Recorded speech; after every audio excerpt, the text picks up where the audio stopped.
மண்ணு மாலை வெண்குடையான் வளையா செங்கோல் அது ஓச்சி கன்னி தன்னை புணர்ந்தாலும் புலவாய் வாழி காவேரி என்றும் உழவர் ஓதை உடையர் ஓதை மதகு ஓதை தன்கொள் பதம் விழவர் ஓதை சிறந்தார்ப்ப நடந்தாய் வாழி காவேரி என்றும் காவேரியின் பெருமையை இளங்கோவடிகள் மிக அழகாக பாடியிருப்பார்.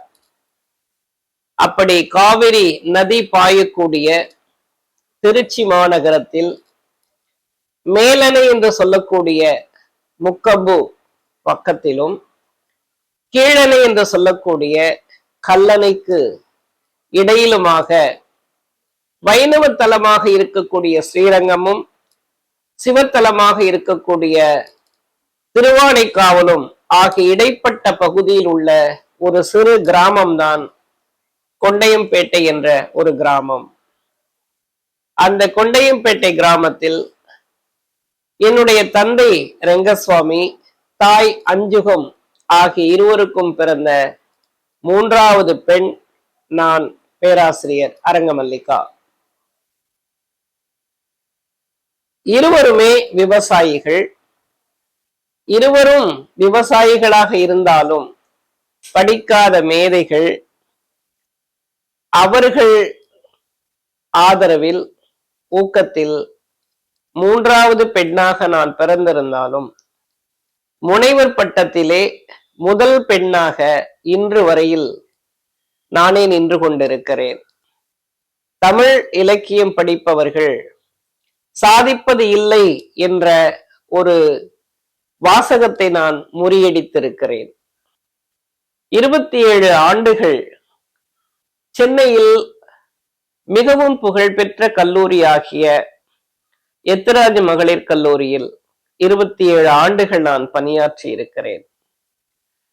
தமிழ் படிப்பவர்கள் சாதனை படைப்பது இல்லை என்ற வார்த்தையை முறியடித்து விரிவுரையாளராக, இணை பேராசிரியராக, தமிழ்துறை தலைவராக பணியாற்றி இருக்கிறேன். கூடுதலாக நாட்டு நலப்பணி திட்ட அலுவலராகவும் சமூக மையத்தினுடைய இயக்குனராகவும் மகளிருக்கு தொண்டு செய்யக்கூடிய மகளிர் மையத்தினுடைய இயக்குனராகவும் பணியாற்றி இருக்கிறேன்.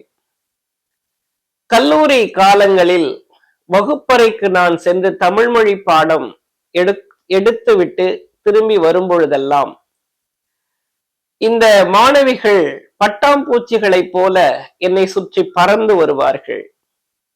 அந்த வகுப்பில் நடந்த அந்த பாடம் தொடர்பான அசைவுகளை அவர்கள் என்னுடன் பகிர்ந்து கொள்ளுவதிலே நான் தமிழ் மொழிக்கு ஆற்றியிருக்கக்கூடிய அந்த பணியை நினைத்து இன்று மகிழ்ந்து கொண்டிருக்கிறேன். இனியும் மகிழ்வேன்.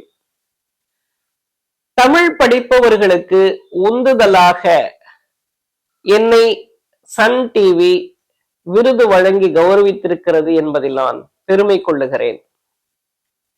ஒரு எழுத்தாளராக, ஒரு பேராசிரியராக, ஓர் ஆய்வாளராக, பௌத்த நெறியாளராக, கவிஞராக, சொற்பொழிவாளராக என்று நான் பன்முக பரிணாமம் பெற்றிருப்பதற்கு தமிழ்தான் வித்திட்டிருக்கிறது என்பதை நான் பெருமையோடு சொல்லிக் கொள்ளுகின்றேன். 13 நூல்கள் நான் எழுதியிருக்கின்றேன். அதில் மிகவும் குறிப்பிடத்தக்க நூல்களாக தமிழ் இலக்கியமும் பெண்ணியமும், பெண்ணிய குரல் அதிர்வும் தலித் பெண்ணிய உடல் மொழியும், நீர்கிழிக்கும் மீன் மற்றும் பனையெனவே நிற்கிறாள் என்ற கவிதை தொகுதிகள், வழிகாட்டுதலும் ஆலோசனை கூறலும் என்ற மாணவர்களுக்கான வழிகாட்டுதல் நூல் என ஏராளமான நூல்கள் இருக்கின்றன. இதில் குறிப்பாக தமிழ் இலக்கியமும் பெண்ணியமும் என்ற நூல் கல்லூரிகளிலும் பல்கலைக்கழகங்களிலும் இன்றைக்கும் தமிழ் படிக்கக்கூடிய, ஆங்கிலம் படிக்கக்கூடிய முனைவர் பட்ட ஆய்வாளர்களுக்கு ஆய்வு வழிகாட்டி நூலாக இருந்து கொண்டிருக்கிறது. பேராசிரியர் தேவதத்தா அவர்கள் பெண்ணியம் என்ற சொல்லை தமிழ் சூழலில் அறிமுகப்படுத்திய பிறகு தமிழில் வந்த முதல் ஆய்வு நூல் தமிழ் இலக்கியமும் பெண்ணியமும் ஆகும் என்ற என்னுடைய நூல். வழிகாட்டலும் ஆலோசனை கூறலும் என்ற நூல் பாடத்திட்டமாகவே எத்திராஜ் மகளிர் கல்லூரியில் பயன்படுத்தப்பட்டிருக்கிறது. அது மாத்திரமல்ல, இந்த பாடத்தை படித்துவிட்டு இன்றைக்கு குடும்ப தலைவிகளாக, சிறந்த நிர்வாகிகளாக, சிறந்த பெண் ஆளுமைகளாக இருக்கக்கூடிய பலரும் அவர்களுடைய வாழ்க்கையின் உந்துதலுக்கு இந்த வழிகாட்டலும் ஆலோசனை கூறலும் நூலே பெரிதும் பயன்பட்டதாக சொல்லியிருக்கிறார்கள்.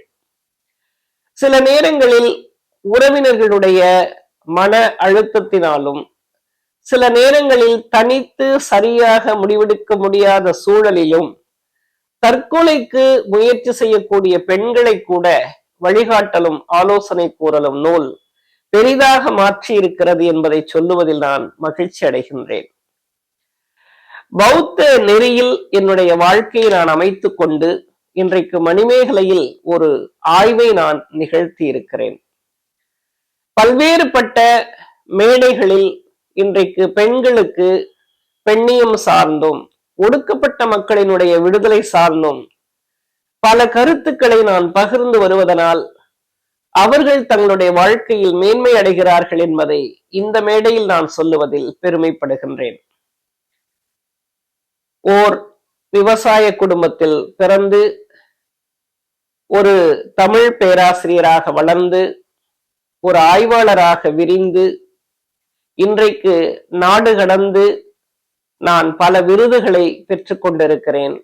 இன்றைக்கும் சன் டிவி எனக்கு இந்த விருதை வழங்கி மகிழ்கிறது. அனைவருக்கும் நன்றி.